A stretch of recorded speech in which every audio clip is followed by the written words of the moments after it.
See a lot of interest from investors who are trying to find out ways to invest in the electric vehicle story. And one of the common refrains we hear is, we don't know if Tesla is going to be the winner or Ford or Nvidia. In other words, we don't know who's actually going to win the EV revolution. But so long as you view that there's going to be a winner, then the basic materials that comprise of the electric vehicle are all going to be winners. And that includes, of course, cobalt, but it also includes nickel and copper and lithium as well. So globally, we see tremendous interest, and one of our largest shareholders is based here in Switzerland. How would you evaluate the market for electric vehicles? Do you have any figures that? Yeah, no, so look, it's a great question, and it's an important question. I think that people are completely misunderstanding what's happening. We're looking at today a structural transformation in two of the most important industries in the world, namely energy and the automobile industry. So 50% of crude today goes into the automobile, 75% more broadly into transportation.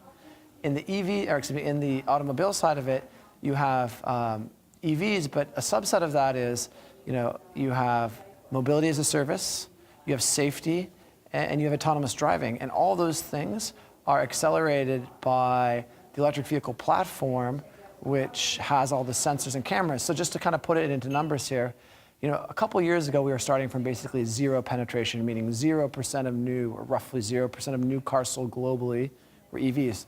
As of year end last year, we're approaching 1.8%. So analysts kind of think that in 2025, they're talking about a 15% penetration rate. If you actually look at the current adoption of the EV and you look at the graph, it could be as close as 30% in 2025.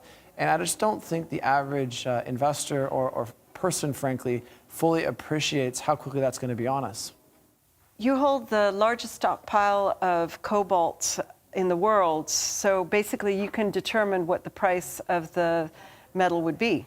No, the market determines the price. We're actually really creating a mining company with an Excel spreadsheet. So we're in the transformational stage of becoming a streaming and royalty company. And we started off this journey with the cobalt position, the physical position that we have.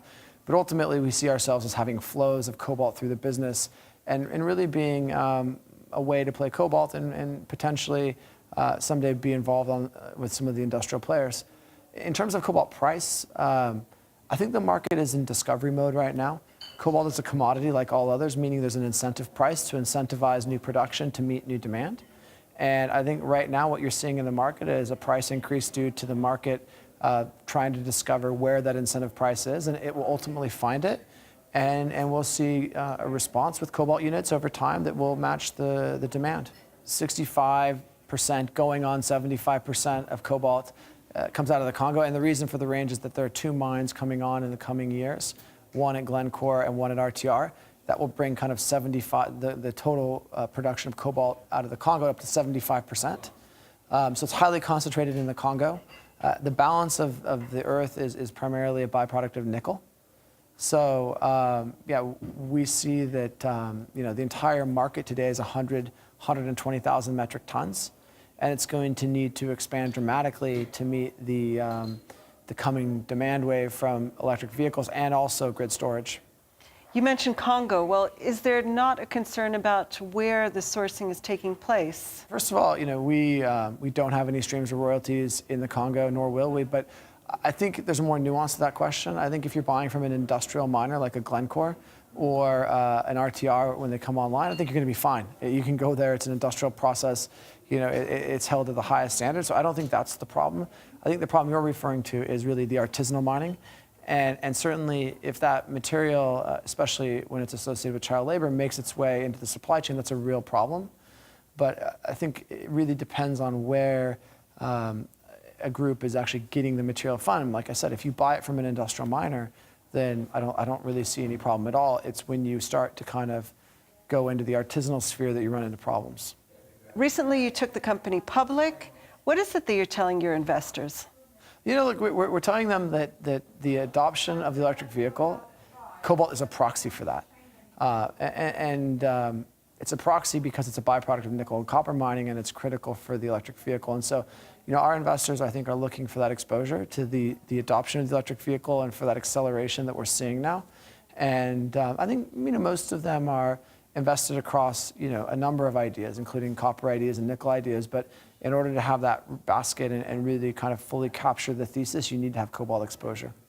So what sort of clients do you have? We have relationships with, I would say,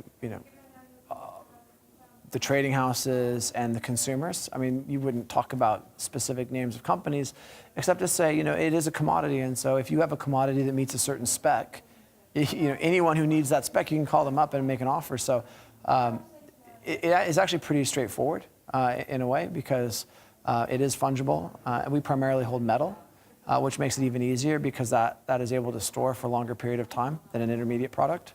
You had mentioned that you may be thinking of selling in the future. We foresee is that because we're creating this flow of units through the business and we have the physical position, that we're creating an ex-DRC source of cobalt. It is a cobalt mining company outside of the Congo, and there's already value on that. But as the cycle moves forward and as the adoption of the electric vehicle accelerates, we foresee that there'll be greater value on having that ex-DRC supply chain, or at least a portion of it, right? I mean, we're never going to solve an entire problem for someone, but certainly if you have those units in that flow, it would be material to certain businesses.